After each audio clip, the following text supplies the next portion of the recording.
Die diepgaande pathos van die 1914 rebellie uit The Great Silence deur Tim Cousins. Toe Botha gehoor het dat de Wet in Winburg was, het hy dadelik al die loyale eenhede opdrag gegee om na vereniging te gaan, waar hy daar by hulle aangesluit het. Kolonel Brits was tydelik in bevel. Hy was hoogs loyaal teenoor Botha, omdat, soos gesê, Botha op 'n slag sy lewe gered het, toe hulle onheewige vuur deur 'n blitse blokhuislinie probeer breek het. Hy was so loyaal dat, toe Botha hom gevra het om reg te maak vir 'n veldtog in Duits Suidwes-Afrika, hy sy gevierde antwoord gegee het dat hy heeltemal voorbereid was, maar dat hy net wou weet of hy teen die Duitsers of die Engelse moes veg. Botha het sy mag van omtrent 6000 man per trein van vereniging af na Tennyson verskuif, waar hulle op 11 November aangekom het en afgeklim het. Hy het toe, tot die groot verligting van die ontsienende inwoners, na Winburg gemarseer. Hulle het steeds gestuier van skok, na de Wet se strooptog, waarin die meeste van hulle koswinkels klaar gestroop is. Beide kante was van mekaar se teenwoordigheid bewus. 'n Plaasboer, Jan Scott, het sy perd spore gegee om de Wet te waarsku dat Botha in Winburg was. Maar Botha het nie presies geweet waar sy teenstander hom bevind het nie. Toe egter het 'n gelukslag hom getref. Een van daardie dingetjies wat soms die verloop van die geskiedenis verander. Botha het poskantoor toe gegaan om Smuts te skakel. Botha het dikwels die telefoon gebruik, maar Smuts omtrent nooit.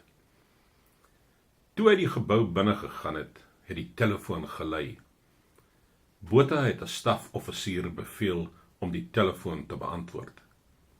Dit was 'n oproep vanaf die plaas van E.A. Skrimpe, en die oproeper het bewerig in 'n fluisterstem gesê dat de Wet daar naby uitgekamp het, en dat hy die gesin gevangene gehou het.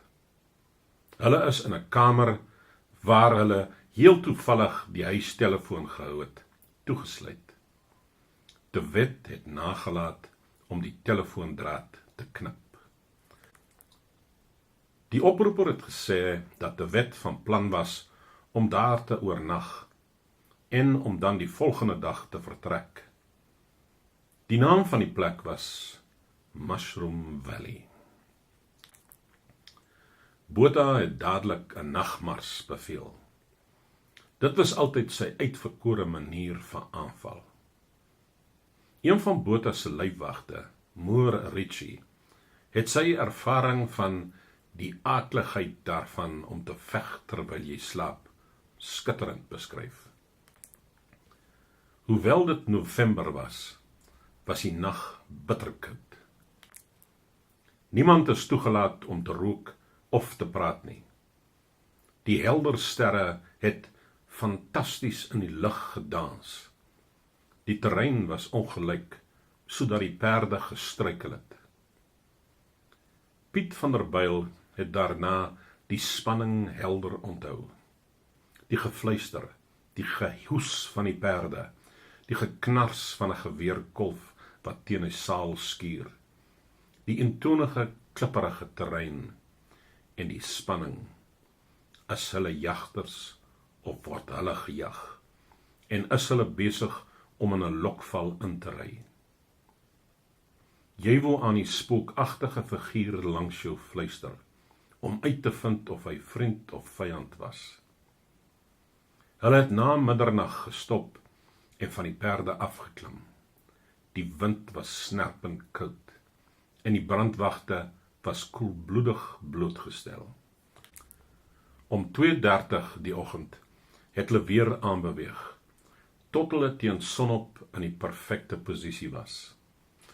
Botha het gedoen wat die Britte nooit kon regkry nie.